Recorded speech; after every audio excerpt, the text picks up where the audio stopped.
So Noah with his sons, his wife, and his sons' wives went into the ark because of the watchers of the flood, of clean animals, of animals that are unclean, of birds, of everything that creeps on the earth. 2 by 2 they went into the ark to Noah, male and female, as God had commanded Noah.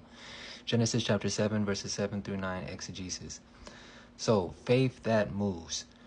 So Noah with his sons, his wife, and his sons' wives went into the ark because of the waters of the flood. Here, faith becomes visible through obedience. Noah didn't wait to see rain. He entered the ark before judgment began. This was a deliberate act of trust in God's word, walking by faith, not by sight. If you remember, Noah was instructed to enter the ark, and he had to wait 7 days before the flood waters came. In Genesis chapter 7, verse 4, it says, "For after 7 more days I will cause it to rain on the earth 40 days and 40 nights. But the command to come into the ark was in Genesis chapter 7, verses 1. "Come into the ark, you and all your household, because I have seen that you are righteous before me." So Noah had to wait 7 days in the ark with animals on dry land in front of the entire world. So 7 days before a raindrop had fallen, Noah was in the ark 7 days on dry land, alluding to his walking by faith, not by sight.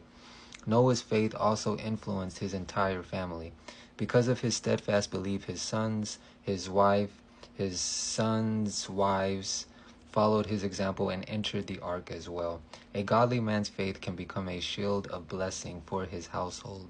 Remember, Hebrews chapter 11, verse 7 says, "By faith Noah, being divinely warned of things not yet seen, moved with godly fear, prepared an ark for the saving of, not himself, his household."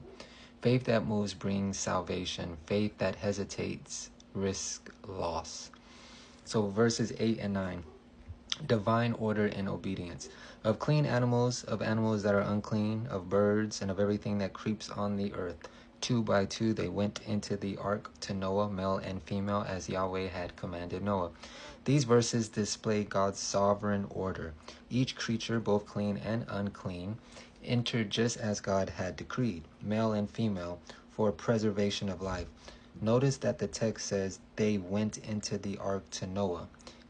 Noah didn't have to go out there and capture them. This emphasizes God's providence. It was not Noah's effort, but God's power that guided the animals. The Creator who formed life is now preserving the life. The distinction between clean and unclean animals introduced before Sinai reveals God's eternal principles of holiness, health, and order, just like the Sabbath in creation when Yahweh rested with Adam and Eve on the Sabbath day. This, along with the eating the healthy health message, was way before Sinai, way before the ceremonial laws, indicating that it's always been God's design, always been God's plan. The ark represents Christ, our refuge of salvation. Just as Noah and his family entered the ark before the storm, so we are invited to enter into Christ before the final judgment. The call to enter is a call to rest, to trust, and to find safety in his presence, which is actually what Sabbath means. It means rest, away from the corruption and the chaos of the world. John chapter 10 and 9, Jesus says, "I am the door. If anyone enters by me, he will be saved and will go in and out and find pasture." It reminds me of Mark, I believe, Mark chapter 5. "If I am the vine, ye are the branches. He who abides in me bears much fruit, for without me ye can do nothing." I think that's actually John 15, verse 5. So let's close out with a message of hope. Noah and his family found refuge by responding to God's invitation.